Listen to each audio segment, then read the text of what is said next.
Hello everybody. Today we will be going over installing Linux Gentoo on a Raspberry Pi. This will work on any of the 64-bit Raspberry Pis. We've got the Raspberry Pi 3B, 3B Plus, 4, and 5.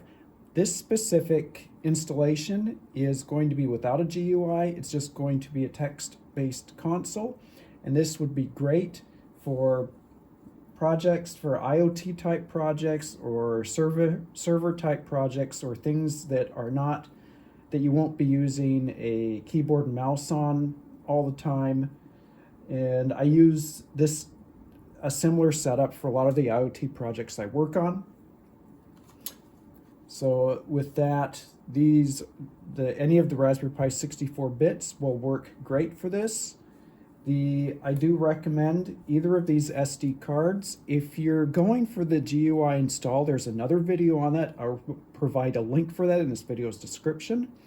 The SD card image, the exact image that we will generate on this video, I will make available for download. So if you do not want to go through all these steps, or having trouble going through all these steps, or don't have the right hardware set up, you can just download the image and copy it over to an SD card, and I'll provide instructions on how to do that, and you can get going with the same kind of setup. If you're going for an SD card, these are the two that I use on a lot of my projects. Not sponsored. I just use these and I like them. I've not had many problems with them. If you're looking for an SD card with that runs faster and works better for projects, especially if you're using a GUI, if you're using a GUI interface and stuff like that, these SanDisk Extreme Pros are great. They have a 200 megabyte per second read and 90 megabyte per second write. I've had very few problems with these. If you don't need the higher speed, you can always go with a simpler one. This is a SanDisk Ultra.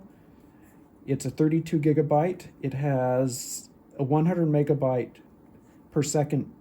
I believe this is a read speed. The write speed is not specified, but I use these type of SD cards for a lot of IoT projects. If I'm making some kind of a development setup with the Raspberry Pi where I need something like a GUI interface and that kind of stuff, I usually go for these that are quicker and speedier. For this project, the other things that would be handy is you've got a micro SD to USB adapter, and this will be so you can write the image that we are preparing on the SD card. And I always recommend making sure you have a good stable power supply for the Raspberry Pi.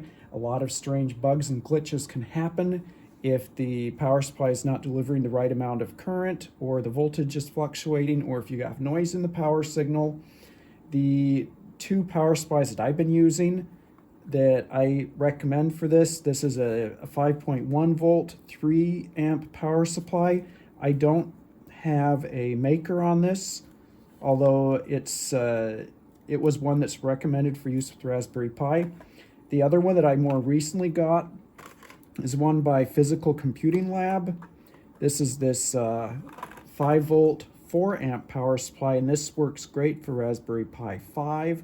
The Raspberry Pi 4, you need to be careful. Some of the I think these problems may have been resolved in the Raspberry Pi 5, but initially the USB-C on the Raspberry Pis had some issues with accepting different power adapters. It would not communicate correctly. It did not fully support the USB-C power delivery protocol.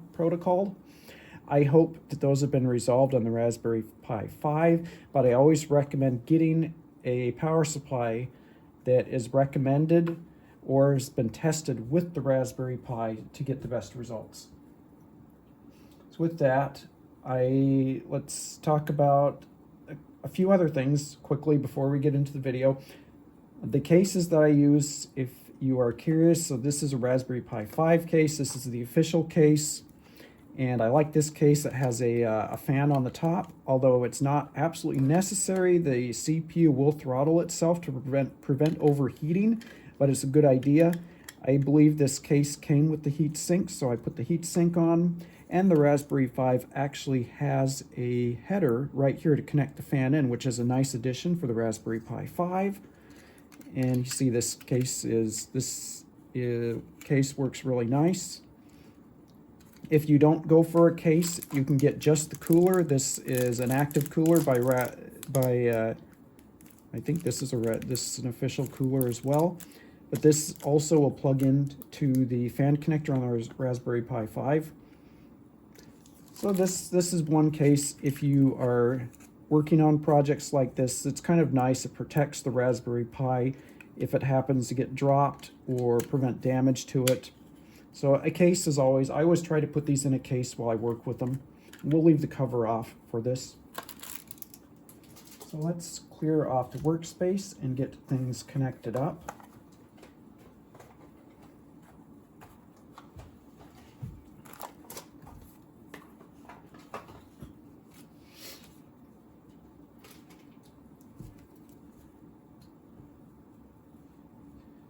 For this, we are going to be using a wired Ethernet connection for the internet access, and you can set up Wi-Fi for this thing, but it's a little more trouble than it's worth until we get the GUI interface installed.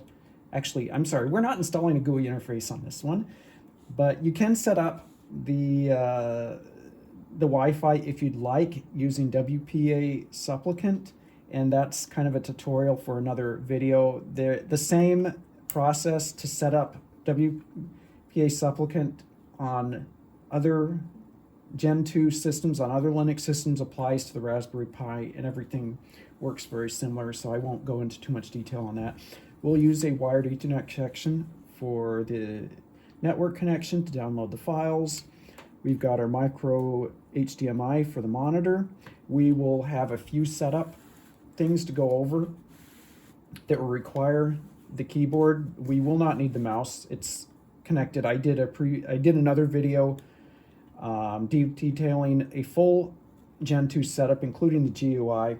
You can check that out if you like. I will leave a link in the description. All of this is also available. All the information for this, I am providing a full text file. During this setup, this is going to be mostly a copy-paste type thing from a text file into the terminal window, and we can do all the setup that way. I will provide the text file in a link before. There will be a link to my blog site, and you can download the text file, and you can download the completed image off there.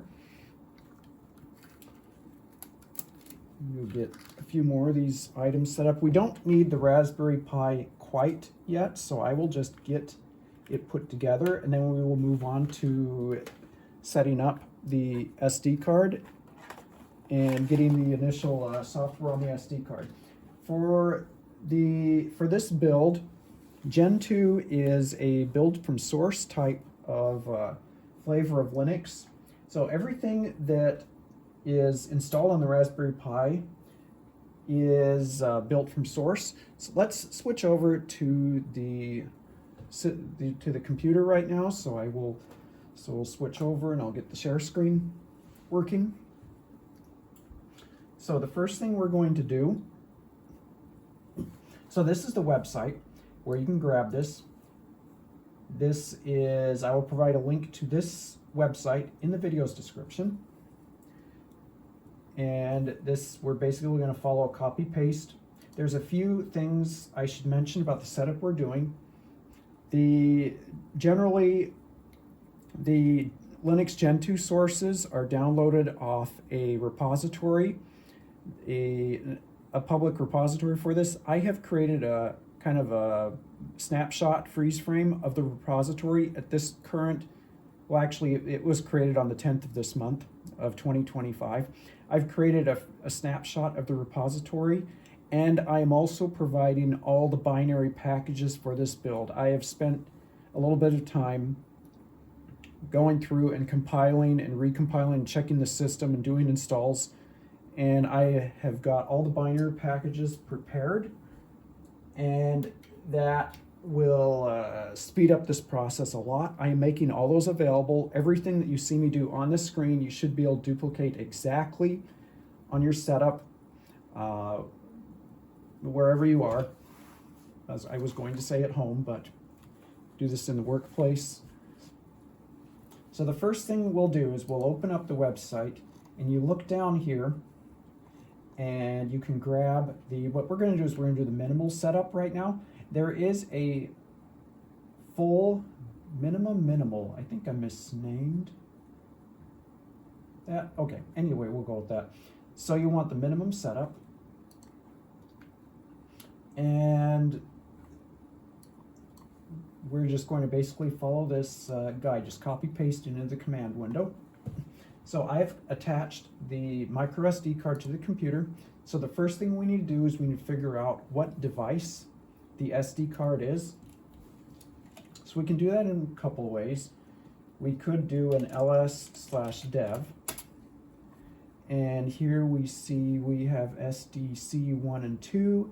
If we're not sure what that is, we could see mount if the system automatically mounted it. You should also, I should note, a lot of these commands that I'm doing, I'm going to be going a little bit fast. A lot of these commands we're doing, you should be able to do on most flavors of Linux, and most flavors of Linux should have all the commands necessary to do this. You might be able to do this on Mac OS. I'm not 100% sure, but the commands will be slightly different. We can see that the SD card is currently mounted to dev SDC1 and dev SDCC2 mounted. So we will need to dismount those first before continuing with this. Another way that you can see what's mounted is you can do dmessage, and at the bottom we can see that the device that we most recently plugged into the computer down here at the bottom, and we can see SDC, and we can see it's a generic storage device. And I think, does it show how big it is? It does, 59.5 gigabytes in size. So now we know what the device is, so we are going to set that. Make sure you change this to your device. If you set the wrong device, bad things are going to happen. So we'll set that, and to make things a little bit easier, I've set this in an environment variable. So if you do close this terminal or use another terminal, you will have to set this again. And now we need to make sure that it is dismounted. So let's do a umount. Mount /dev SDC1 and SDC2. And we're doing these commands on this is my dev workstation. It's got Linux Gentoo on it as well, if you're curious.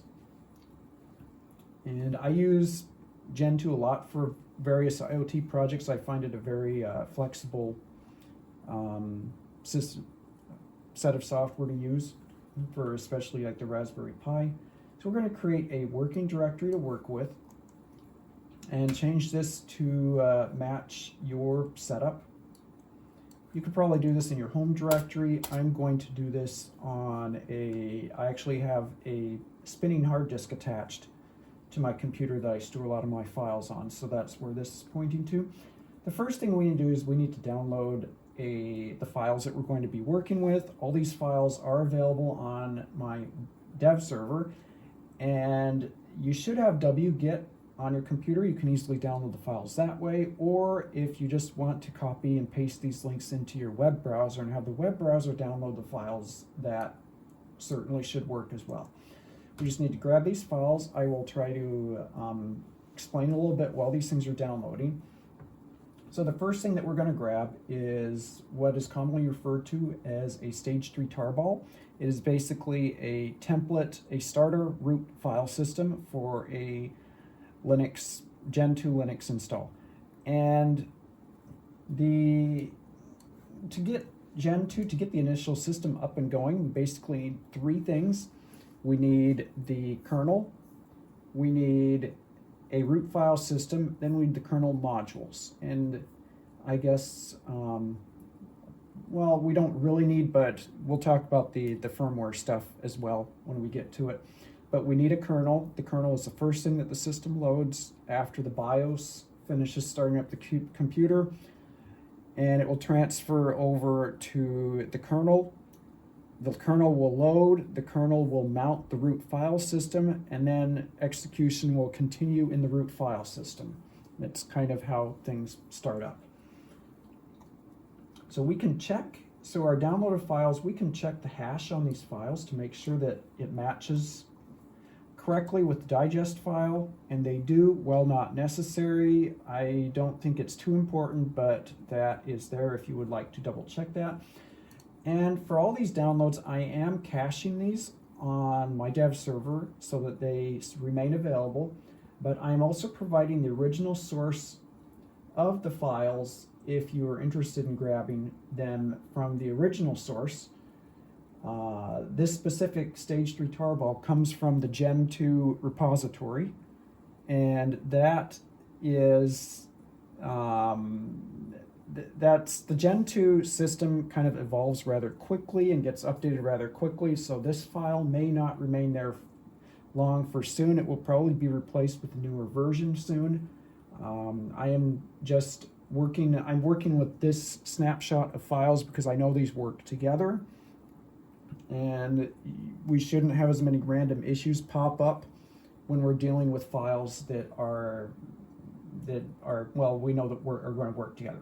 So we're going to download a few more files here. We need to download the Raspberry Pi firmware. The firmware is basically stuff that goes with the drivers. A lot of the hardware in these Raspberry Pis and stuff, they run software inside the actual hardware chips, but the software is sometimes not programmed into the chip permanently, and it is loaded into the chip as the driver loads, and the software that's running is lost when the power is removed.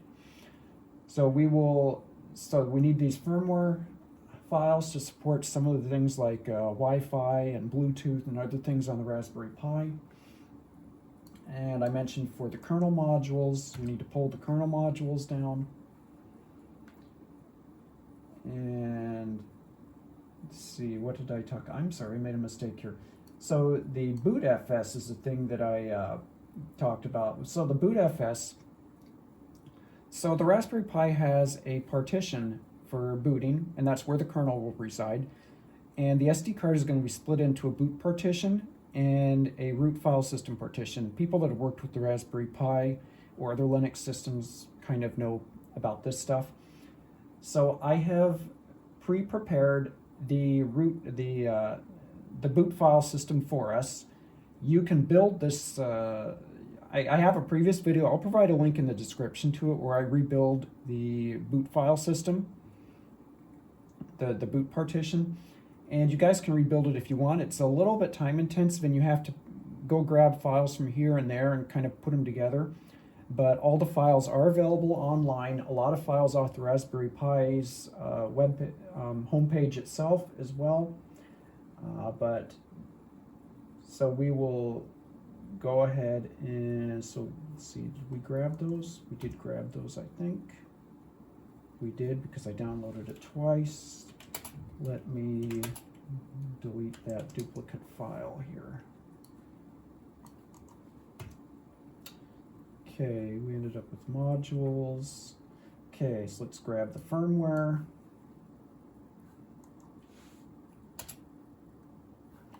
Okay, and we will grab the Bluetooth firmware and the kernel sources. The kernel sources is the source code for the kernel. It is helpful when we're installing packages and installing software on the Raspberry Pi. Often the package manager, Emerge for Gentoo, will a lot of times when you're installing packages, it will verify what version of kernel you're running and what options you have, because the kernel is, there's a lot of different ways you can customize the kernel, and the software will be tailored to match your specific setup on your machine with your specific kernel version and options.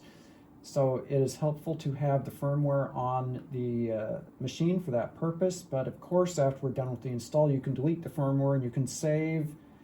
I don't remember exactly how much space the kernel sources probably take up 500 megabytes to a gigabyte, somewhere in size. The compressed file is 556 megabytes, so that probably expands to maybe a gigabyte or so.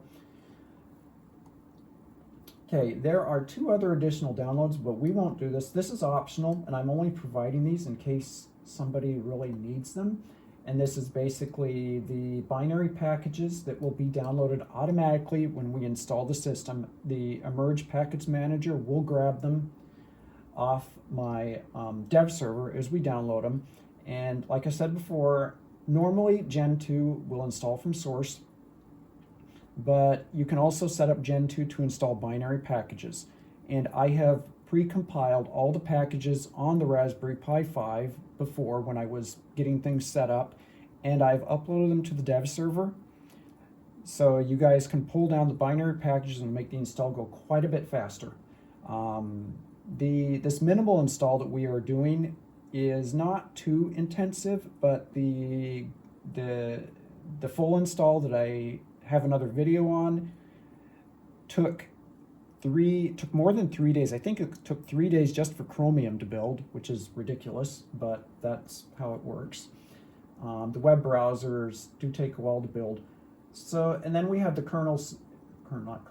we have the package sources, and these package sources are normally provided on the Gentoo sources repository, and I am only providing them here in case those packages disappear.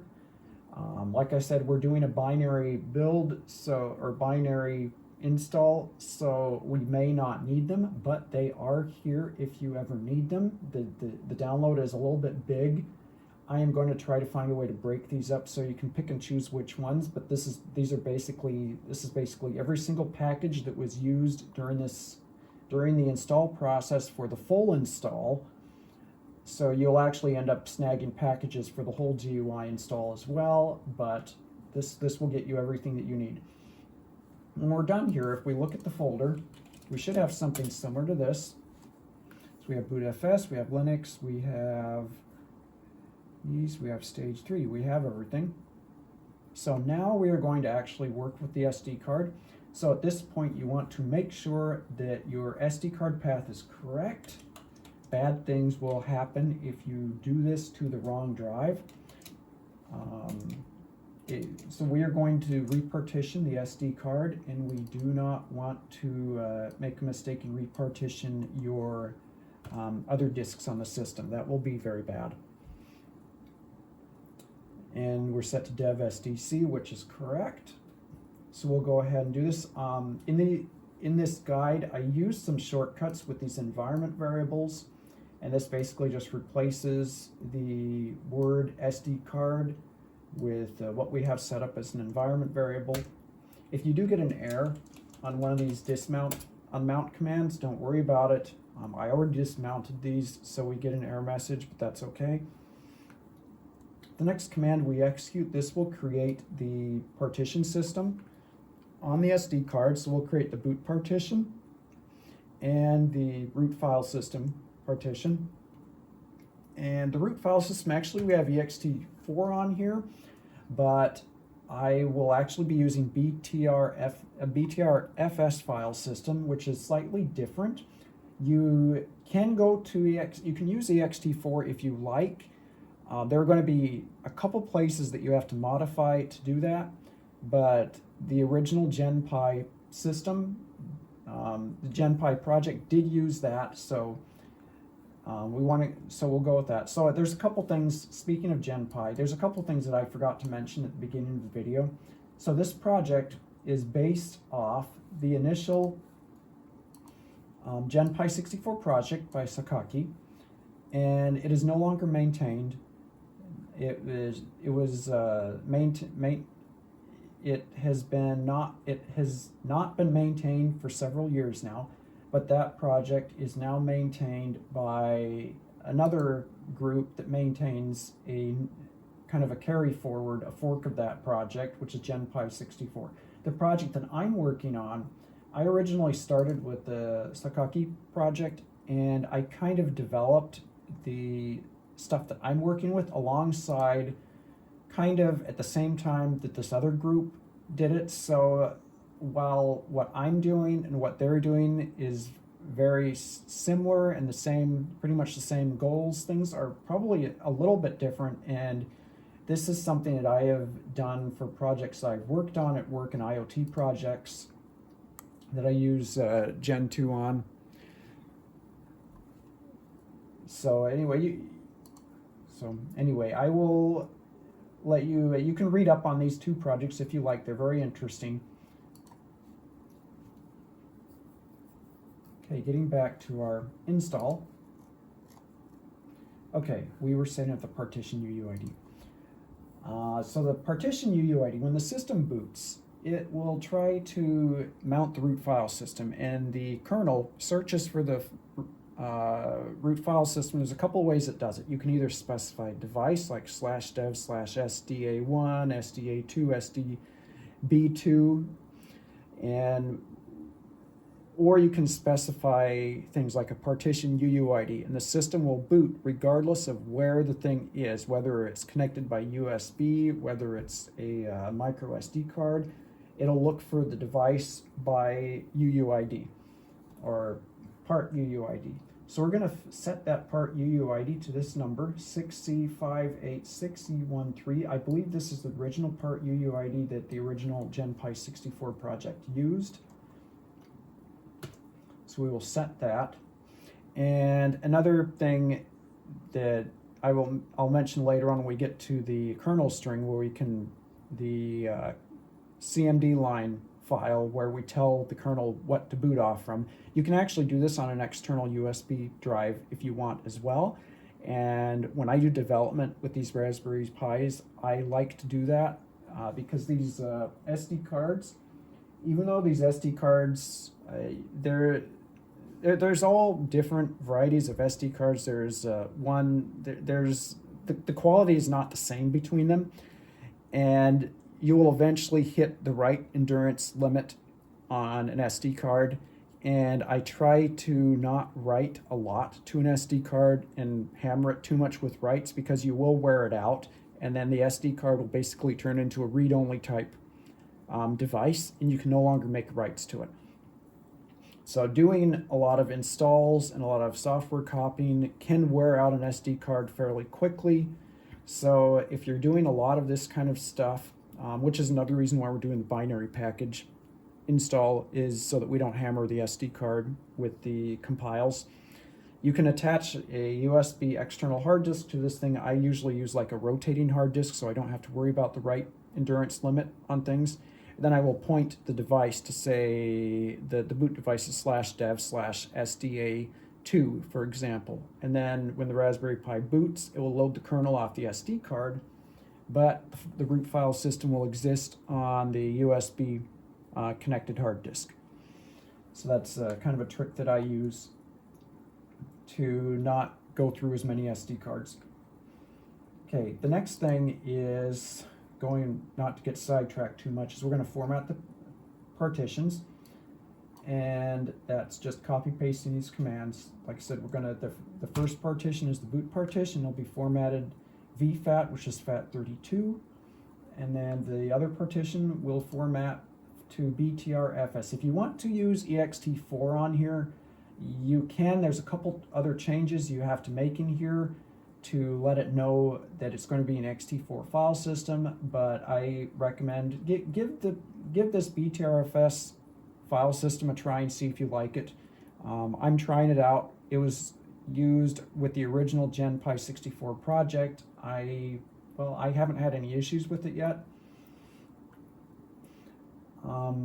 So another thing to note about the BTRFS file system, I did recompile the kernel. The Raspberry Pi kernel, the actual Raspberry Pi kernel does not have, it does have BTRFS support in the kernel, but it's not in the kernel itself. It is a loadable module.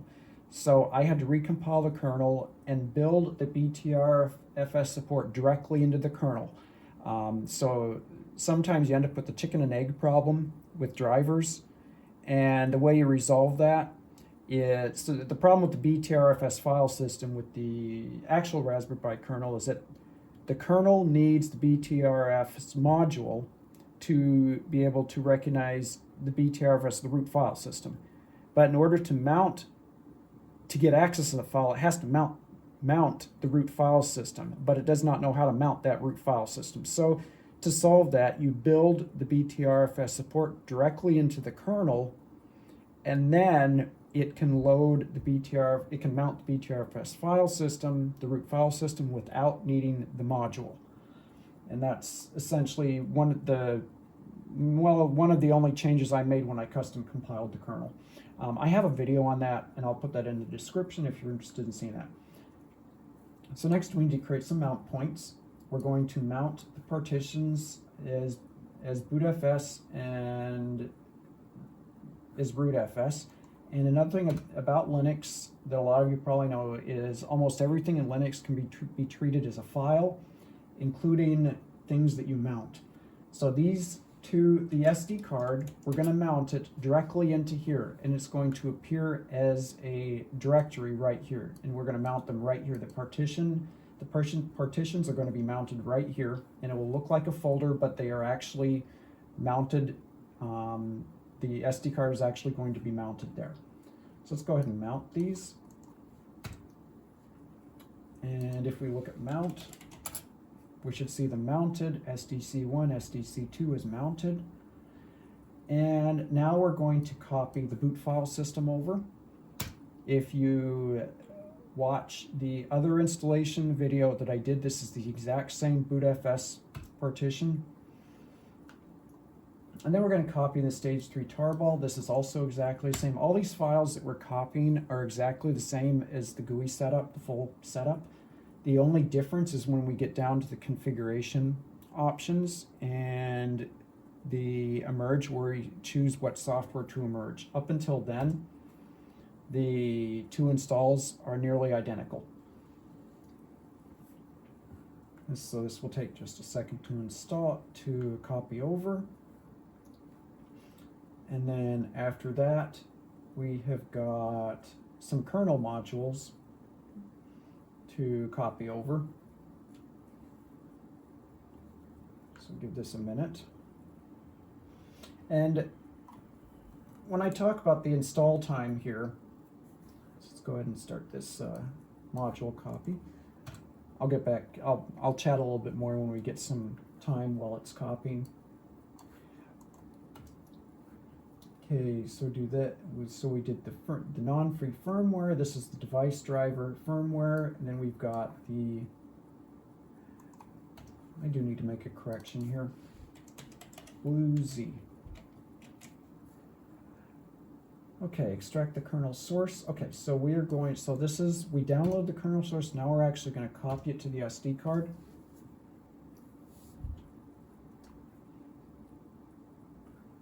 And this will take just a second to copy.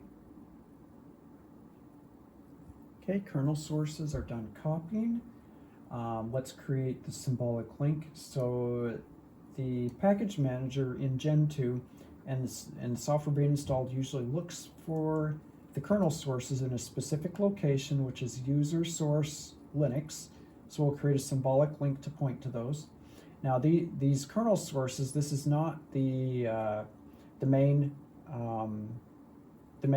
branch here. This is a fork from the Raspberry Pi team that has various fixes and other tweaks in it for the Raspberry Pi specifically. It's not the mainline kernel, but it's what is probably best to use for the Raspberry Pi. Okay, next we need to set the root password. So right now there is no root password in our root file system. If we want to be able to log into a Raspberry Pi when we turn it on, it needs to have a password so we can log into it. So in order to do that, I've got a simple script here, and we can do this script, but the way this thing works is pretty simple. It generates a salt, and then it generates a hash. The passwords in Linux are stored, that we don't actually store the actual password. The password hash is stored, and that's how passwords are stored in Linux. And when you type your password, it runs it through the hash function again and verifies that the hash matches. The original password cannot be reversed out of that hash. So we're going to set the password root. If you'd like to set a custom password in here, you can do that, but we will be locking the root account and removing the password when we're done, unless you do not want to do that, and then you can skip that step. But in order for us to continue the setup, we will need to log in as root. Let's go ahead and do that. If we're going to run this, and for this guide, like I said, we're just going to use the username and password both as root, so we get a password hash. There's two ways to do this. One is you can just run this nifty little SED script, and this will just find and replace the password hash in the etc shadow file. The etc shadow file is where the password list is for Linux generally, but we're going to do it by hand. So we're going to copy this. Remember that dot is part of the password hash, so remember to copy that. And then we're going to open up. So I open this up in VI. So I use VI, which is this editor, VI improved. And I use this a lot for text editing because it's quick and handy. And there's a couple commands. I'll go over the commands really quick since we are using it for this. Another thing you'll see me doing for quick copy pasting is another trick you can do in Linux is if you want to copy paste something, you can select it here, and then you can click the right mouse or the middle mouse button, and it'll kind of copy paste it without it actually going through the clipboard. So that's a trick that I use often.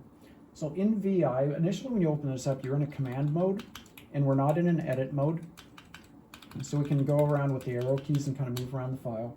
When you want to be able to change things in the file, you need to hit I for insert, and you'll notice this changes to insert down here. And then the arrow keys, if you're using VIM, the arrow keys work as you expect them to. The original VI is a little bit different, and the cursor keys don't work as smoothly, so you might want to, if you're using that version, you might want to grab VIM, or you can use Nano or any other text editor that you'd like to edit these files. So anyway, we'll use VI for this. So just backspace it, and then we'll paste that hash in that we had. And then once we're done editing, we need to hit escape, and we'll notice that we are now out of editing mode or back into command mode. And to save this file, we're going to do a colon to do a command, and we're going to do W for write and Q for quit. And this is going to write to the file, then quit. Okay, our root password is set. So now we're going to fix our keyboard layout. So we're not going to actually touch this file, but I will show you how to change the keyboard layout if you need to. The keyboard layout default for this is set to US layout. And these are the various key maps that are available. For instance, I use JP106 for a lot of stuff, and we'll see it in the list. And that's there's options to change that if you'd like. This doesn't apply to the SSH connection, but this applies to if you have a physical keyboard connected to the Raspberry Pi. So it kind of helps to have the keyboard layout correct.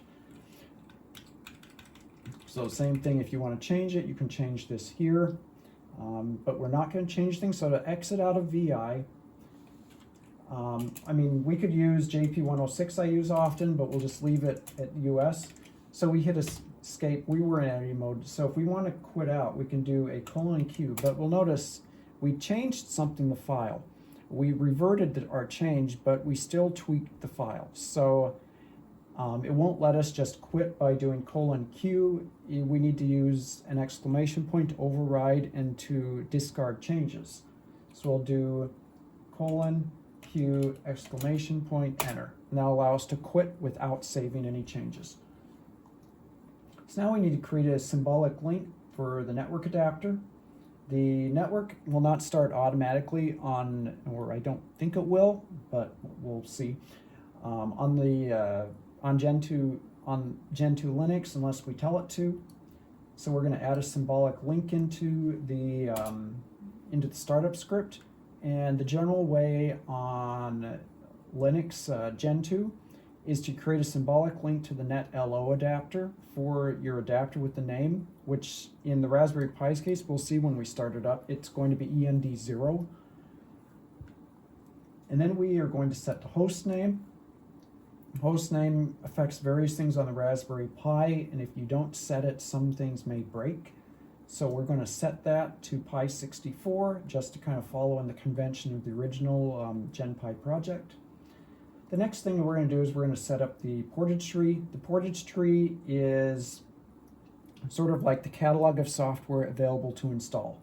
And that's downloaded and updated from an online source, kind of like doing apt-get update and such, where it pulls down, and CentOS it's yum.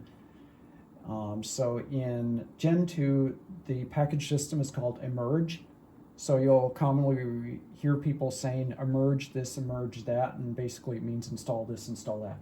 So we need to provide a location for the Raspberry Pi to pull that catalog down because it currently doesn't have it.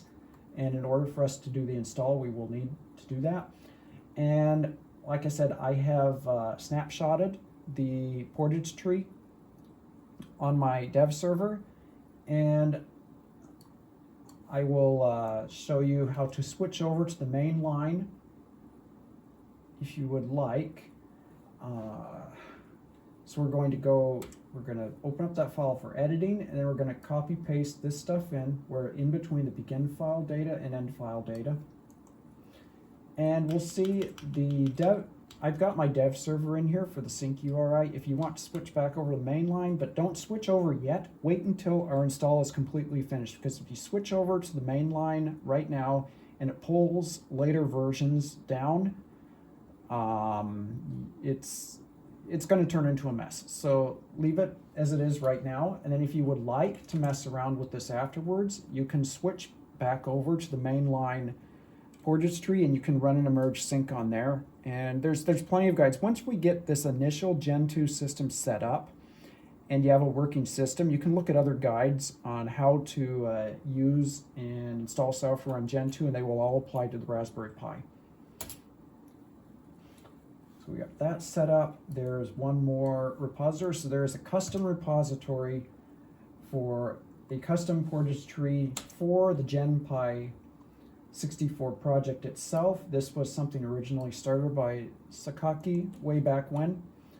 And one important thing that this, besides having the custom Pi config, which is kind of broken right now, and we won't be installing that, but the other important thing is this has the profile in it that we will use for the Raspberry Pi. The profile is basically a lot of the settings, a lot of the use flags, tells the software how to be configured, and a lot of that stuff I have pre-set up for the Raspberry Pi to make the installation go easier and smoother, and recommend that we set that and use that.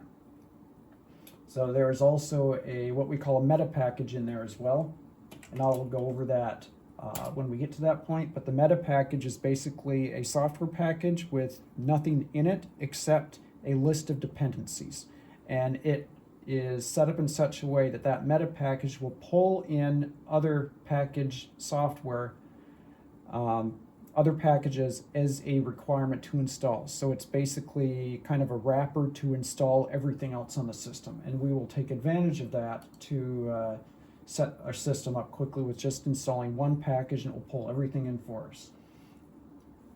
Okay, the other thing we need to set up the make.conf file, and these are global settings for the Portage.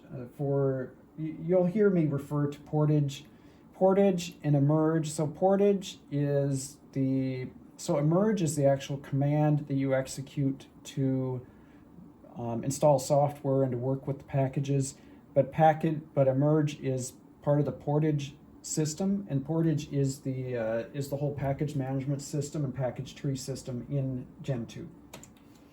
So we will copy and paste these in here, and you'll notice there's various settings in here that you can change. It is set up to pull binary packages from our that I've set up on the dev server. We'll save that file.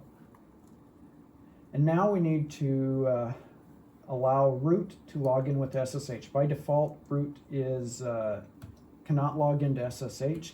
We need to make a change. So we're going to go I for edit, backspace that. Go to the end of the line here, delete this and change this to yes. So this is going to allow root to log in. Don't worry, we'll revert this change and change it back before we're done. This is not the most secure method to do this. You wouldn't do this in a production setting, but for our initial setup, we need to be able to SSH in. Okay, there's something specific to the Raspberry Pi that we're going to kind of fix. There's an annoying respawning TTY message that will appear on the console screen if you don't do this. And I don't know if it causes lag or anything on it, but we will comment this out. So we'll do an I, type a pound, escape, WQ, and we'll save that. Okay, fstab. Fstab is basically how we tell Linux what to mount. So we're going to add one more. The root file system is mounted by default, but we're going to add the boot partition in, so the boot partition automatically mounts so that it's available for us to quickly change stuff on the boot partition if we would like. And like I mentioned before, everything here for partition mounting, we are referencing the PARTUUID right here, so this needs to match the PARTUUID. And you can find this PARTUUID, let's save out of here, :WQ, by using block ID. And you can get, let's see if I get block ID for dev SDC2. Let me have sudo that.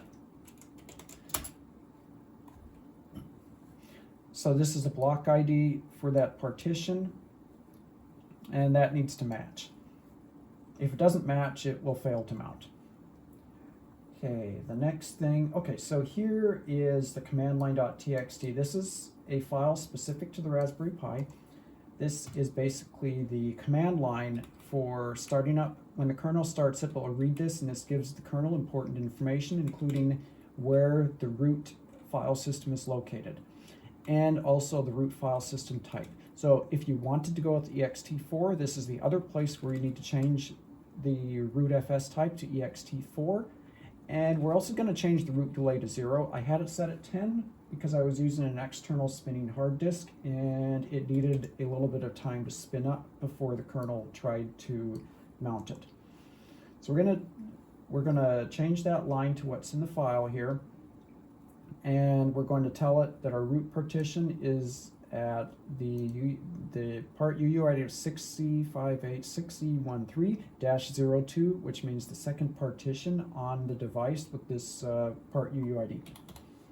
So we'll do a :WQ. I am hitting escape before I type these commands because you have to get out of exit mode, then type :WQ to exit out. And the next two steps, we're going to skip these because we don't need to do this. This is just pre-copying in the binary packages and the dist files if you would like. There is a way that if you did this, you could possibly do this full install without needing an internet connection, just about. But we're going to have the package manager pull the stuff from the dev server as it needs to. So at this point, we are done with the initial SD card setup. So we're going to dismount the SD card with Unmount, and then we're going to delete the mount points. And if we look, those mount points should be gone, and they are. I'm going to now connect up the Raspberry Pi. Sorry guys, this is taking a little bit longer than I thought, so I will be splitting this up into a part 1 and a part 2. I will leave a link to the part 2 in this video's description. In part 2, we will pick up where we left off. We will boot up the Raspberry Pi for the first time, finish the settings, and see the result. Thank you all for watching, and see you for part 2.